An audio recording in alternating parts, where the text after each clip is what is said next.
You've probably heard people say the job market is bad, nobody's hiring. The truth is that the job market is never bad for top talent. It's only bad for the average. If you've ever felt stuck, overlooked, or uncertain about your career, then stick around. Today, I will explain why the top 20% of professionals always get hired, no matter what, and how you can join them.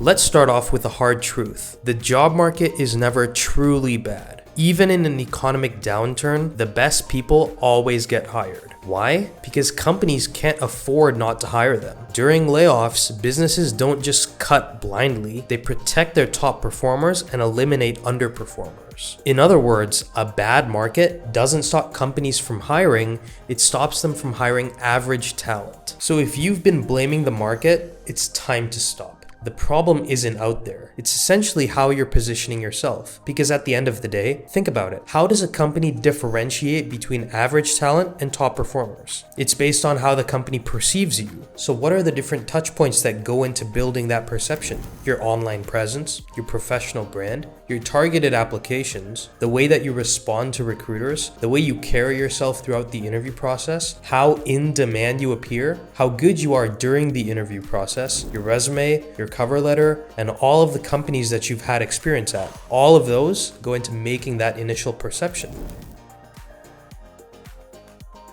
And here is a principle that applies everywhere, including hiring. The Pareto principle. It tells us that 20% of professionals get 80% of the opportunities. Why? Because those 20% of people bring 80% of the results. Recruiters know this, hiring managers know this, and so should you. Their focus isn't on the 80% of people who are just good enough. A company that's worth working for knows that its top priority is to hire the top 20% of talent who they know to be exceptional. And so the question you should be asking yourself is, are you positioning yourself in that top 20%? If you're not, then you're missing out on the biggest opportunities. Also, empty positioning will only get your foot in the door. Are you working hard enough to actually upskill yourself so that you're skilled like that person? And the open secret is, even in layoffs, the top performers are the last to go, and most of the times they're recruited before they even hit the job market. Why is that? Because those people stand out in three key ways. They know what they bring to the table and they communicate that effectively. They have a strategic professional brand on LinkedIn or YouTube or elsewhere where they showcase their expertise and results, making them impossible to ignore. And finally, they keep their skills sharp and up to date with the market demands. Combine all of these with the ability to communicate value in interviews, and you have someone who's not only hired, but they're fought over.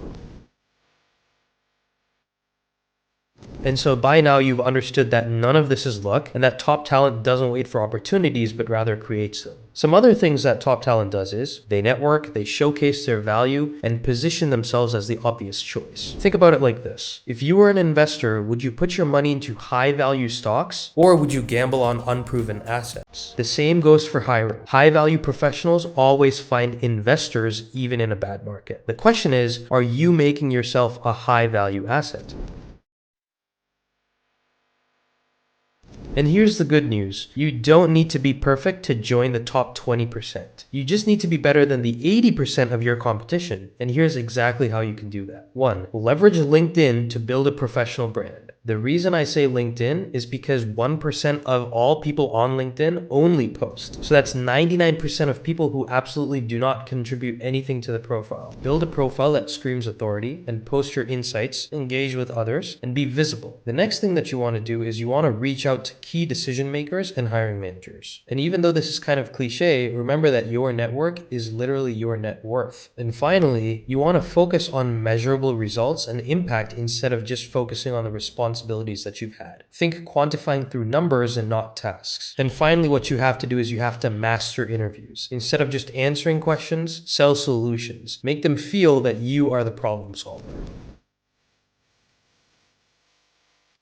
And so let me be blunt. A bad economy is an excuse. I've seen top performers thrive even during the worst times. Why? Because they focus on what they can control, their skills, their personal brand, and their results. And although there might be an exception, like a major downturn or an economic depression, I'm not referring to those. I'm referring to those conversation points where essentially you ask a person why they've been stuck for 5 years in the same position and they kind of reply saying, hey, the market's not good, the economy's not good, I've just been sitting here and just biding my time. And so if you're waiting for the economy to improve, you're absolutely wasting your time. Winners don't wait, rather they act. And the closing note for this video will be a question. Are you positioning yourself as a top 20% performer, or are you settling for leftovers of a bad market? The choice is genuinely yours. And if you want more actionable strategies to become this kind of professional that recruiters can't ignore, subscribe to this channel. And remember, the market is never bad for the best. So why aren't you becoming the best?